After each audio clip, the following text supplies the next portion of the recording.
जमशेद दस्ती साहब हैं, शेख रशीद साहब हैं और इसके अलावा कराची में इस दफा हल्के लग रहे हैं वैसे शेख साहब। 3-4 ऐसे लोग हैं जिन्होंने अपना फेस ऐसा क्रिएट कर लिया कि हल्का ना भी हो तो पॉलिटिक्स में वो रहेंगे। इनका महंगाई के खिलाफ एक एहतजाज वो याद होगा आपको, जो गधा गाड़ी पे बैठ के बाहर निकला, काफी कुछ करते रहते हैं। अवामी अंदाज, मुख्तलिफ किस्म के एहतजाज का एजाज इन्हें हासिल है। इलेक्शन कमीशन ने परवेज लाई साहब को दे दी सिंबल के तौर पर।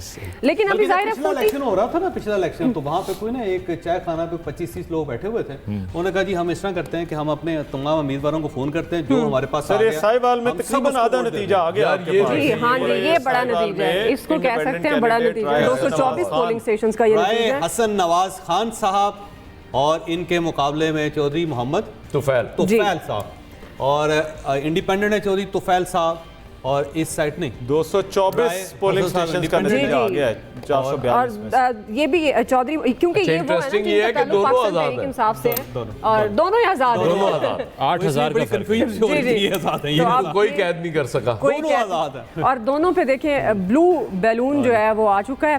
दो गुब्बारे इकट्ठे आ रहे हैं आजाद के। दो गुब्बारे इकट्ठे नहीं, हैं, जीतने दोनों वाले आजाद। आजाद का बैलून बड़ा है। जी जी, वो तो ऑब्वियसली सर उनके वोट ज्यादा है ना, तो इसलिए उनका बैलून बड़ा वजन ज्यादा है। वजन ज्यादा है। लेकिन ये वो गुब्बारे हैं जो आते हैं और उड़ जाते हैं, इसका मतलब है जितना फिर ये दोबारा जाते हैं ना, अल्लाह ना करे कि ये बाद में फट जाए गुब्बारे, उड़ते ही रहे तो अच्छा है। देखते हैं सर, फिर ये तो 12 बजे के बाद पता चलेगा किसका गुब्बारा फटता है। 71 साल को 2 बहुत फर्क आ गया है। ख्वाजा आसिफ साहब पीछे, रिहाना डार साहिबा बहुत आगे, बहुत ज्यादा फर्क है। और ये फर्क क्यों है, लेकिन बहरहाल अभी 18 पोलिंग स्टेशंस भी बहुत ज्यादा हैं जी। लेकिन ख्वाजा आसिफ साहब ने कैंपेन बहुत अच्छी की थी, लेकिन रिहाना डार साहिबा का जो मेरा ख्याल है इनको सिंपैथी वोट जो है वो बड़ा मजबूत है इनका, और इन्होंने ख्वाजा आसिफ के खिलाफ इलेक्शन लड़ा है। बाकी पार्टीज के खिलाफ लड़ती रही हैं। ये वाहिद हल्का है जिसमें 2 शख्सियात एक दूसरे के खिलाफ इलेक्शन लड़ रही हैं। ख्वाजा साहब को फोन शोन तो नहीं करना पड़ेगा? ख्वाजा साहब का फोन इस बार मेरा नहीं ख्याल कोई सुनेगा जी।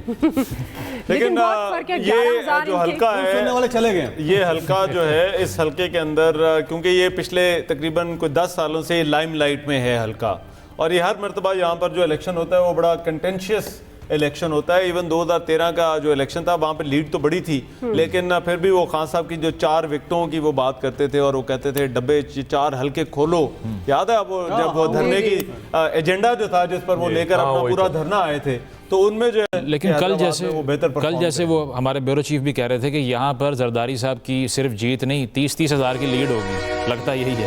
तो वहाँ डोमिनेशन जो है वो पीपल्स पार्टी 2 लाख की लीड का तो 2 लाख बल्कि। लेकिन ये बात चौधरी साहब कर रहे थे, यहाँ पर जो दूसरे नंबर पर कैंडिडेट अभी आ रहे हैं, 10 अभी हल्कों में, वो JUI के कैंडिडेट हैं। JUI बड़ा सिंध के अंदर सिंध में, और देखें अपर सिंध में तो ठीक है, लेकिन ये तो हैदराबाद है।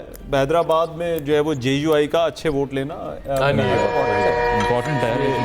लेकिन KP के अंदर JUI का सेटबैक कंसिस्टेंट दिखाई दे रहा है। हाँ, KP के में मार खा रहे हैं वो बिल्कुल। और वो मौलाना फजलुर रहमान साहब को पहले अंदेशा भी था इस चीज़ का, इसलिए वो पहले आदमी थे जो अवॉइड कर रहे थे इस इलेक्शन को, जो ये कह रहे थे कि थोड़ा सा आगे जाना चाहिए।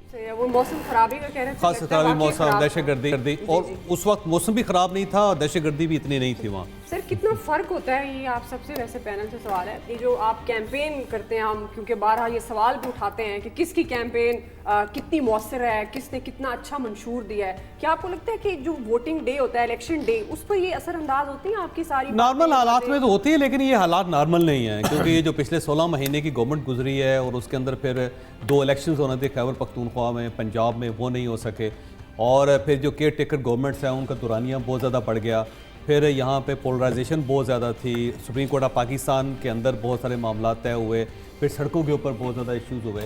इन सारी चीज़ों को देख के एक नया सिनेरियो क्रिएट हुआ है और इस सिनेरियो को देख के कोई पुरानी चीज़ों को देख के हम कोई रिजल्ट नहीं निकाल जावेद साहब। लेकिन एक तासुर जो ये दिया जाता है तजिया निगारों की तरफ से कि अगर मौलाना साहब जिस हुकूमत का हिस्सा ना हो उसके लिए काफ़ी मसाइल हो जाते हैं, तो आप अग्री करते हैं? छोटी पार्टी देखिए, बड़ी पार्टियों को छोटी पार्टियों की ज़रूरत होती है, और कोई भी नेशनल लेवल की पार्टी होगी ना, अकेली गवर्नमेंट बनाएगी तो मुल्क नहीं चल सकेगा, उसे अपने साथ पार्टीज को शामिल करना पड़ेगा। और ये जो छोटी पार्टीज हैं, हमारा खैबर पख्तूनख्वा में मौलाना फजलुर रहमान साहब हैं, कराची के अंदर MKM है, और इसी तरह सिंध के अंदर JDA है, वो है, اور سیم اس طرح بلوچستان کے اندر چھوٹی پارٹیز ہیں. جب تک آپ ان کو نیشنل پارٹیز کا حصہ نہیں بنائیں گے ملک چلانا مشکل ہوتا ہے. کراچی تو تو وہ ایم کے ایم کے بغیر بھی نہیں چل سکتا. کوئی گورنمنٹ نکالے. کراچی تو کہا جاتا ہے نا کہ وہ گورنمنٹ بنانے میں سب سے زیادہ رول کراچی بلوچستان کے لوگ بہت زیادہ افیکٹو ہوتے ہیں. وہ ہے. وہ تو اب باپ زیادہ امپورٹنٹ ہو گیا, ورنہ اس سے پہلے کراچی ہی سب سے امپورٹنٹ ہوتا تھا کہ وہاں سے جو حمایت ملے گی فیڈرل گورنمنٹ وہ بنا لے گی پارٹی. اچھا ویسے لاسٹ الیکشن میں اب ٹی ایل پی کی اگر بات کریں 22 لاکھ ووٹ لیے, تیسرے نمبر پہ آئی. اس بار میں نے ابھی تک کوئی رنر اپ بھی نہیں دیکھا ان کا. جی اس وقت وہ بیسیکلی جو جس مقصد کے لیے بنایا گیا تھا وہ مقصد حل ہو گیا. اٹک میں سنا ہے اٹک میں وہ فائٹ کر رہے ہیں. اٹک میں کر رہے ہیں. جو آگے بھی ہیں, خود اپنی ان کی کیونکہ سیٹ ہے تو وہاں پر جو ہے وہ تھوڑی فائٹ کر رہے ہیں. لیکن ابھی دیکھنا ہے کہ وہاں والی سیٹ کا جو ہے وہ. لیکن کراچی میں ایک تاثر تھا کہ وہاں کوئی ووٹ بینک کریٹ کر لیا ٹی ایل پی نے. اس بار کراچی میں بھی کوئی وہ منظر عام میرا خیال ہے اس وقت 2018 سے پہلے یہ ایشو بن گیا تھا. تو الیکشن میں جب کوئی چیز ایشو بن جاتی ہے تو کچھ نہ کچھ ووٹ اس کے ساتھ جڑ جاتا ہے اس ایشو کے ساتھ. تو اس وقت کیونکہ یہ ایشو نون لیگ کے خلاف تھا تو بہت سارے حلقوں کے اندر مسلم لیگ نون کے پاس بریلوی ووٹ ہے, اور وہ پھر پہلی مرتبہ اس طرح ہوا کہ ایک پارٹی پولیٹیکل پارٹی آئی جو بریلوی ووٹ کو ٹیکل کر سکتی تھی, اس کو ڈیل کر سکتی. مطلب جو یہ زاہد عامر صاحب کا حلقہ تھا اور پھر جو ہے وہ احسن اقبال کا حلقہ, یہ ان تمام حلقوں کے اندر بڑا اچھا خاصا ووٹ جو ہے وہ ٹی ایل پی کے اندر لیا. اگرچہ جیتے مسلم لیگ نون کے کینڈیڈیٹ وہ علی زاہد جو ان کے بیٹے ہیں وہ بھی جیت گئے, احسن اقبال بھی جیت گئے, لیکن ان حلقوں کے اندر ٹی ایل پی نے بہت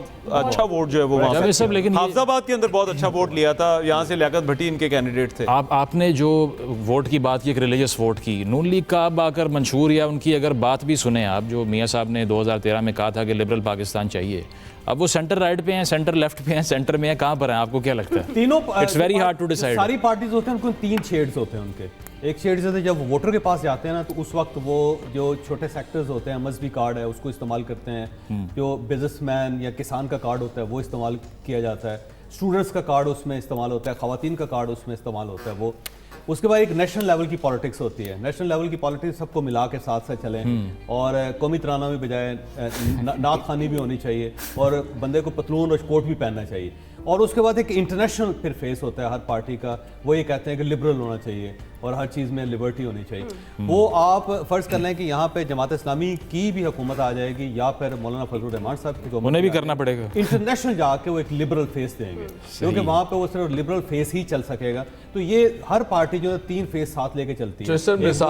ایک سوال, ایک نیشنل لیول ایک international level. Out of course کے تو گنجائش, آؤٹ آف سلیبس سوال آنے لگا, آؤٹ آف کورس تو پیپر میں سوال آ جائے تو اسٹوڈنٹ وہ اٹیمپٹ ہی نہیں کرتے, بائک آؤٹ کر دیتے پیپر کا. سوال تو کرنا ہے. جی نوجوانوں دبا لیا اس میں ضرور. یہ 8 فروری کی رات کہیں فوگ کا کچھ چانس لگ رہا ہے؟ مشکل لگ رہا ہے اس بار, کوئی چانس نہیں ہے. نہیں, چیف الیکشن کمشنر فرما رہے تھے کہ 2 بجے تک ریزلٹس دے دیں گے ان کے سارے او آر اوز, تو اب 10:39 ہوا چاہتے ہیں. اچھا ویسے میرا خیال یہ ہے کہ 12 بجے کے بعد ایک دم ریزلٹس آئیں گے, کیونکہ کمپائل یہ اگر آپ یاد کریں 2018 میں بھی تو ایک وقت تھا رک گئے, اس کے بعد دھڑا دھڑ آئے, پھر رک گئے, پھر دھڑا دھڑ آئے.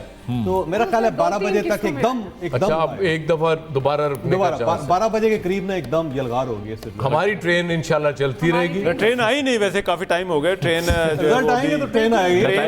ٹرین ابھی میں نے نظر نہیں, نہ ٹرین آ رہی ہے نہ وہ اوپر سے جو ہے وہ انتظار کر رہی ہے وہ آ رہے ہیں. اچھا جو آپ کراچی کی بات کریں, ابھی پاکستان پیپلز پارٹی کیونکہ ابھی اب تک جتنے بھی انتخابات ہوئے کوئی اکثریتی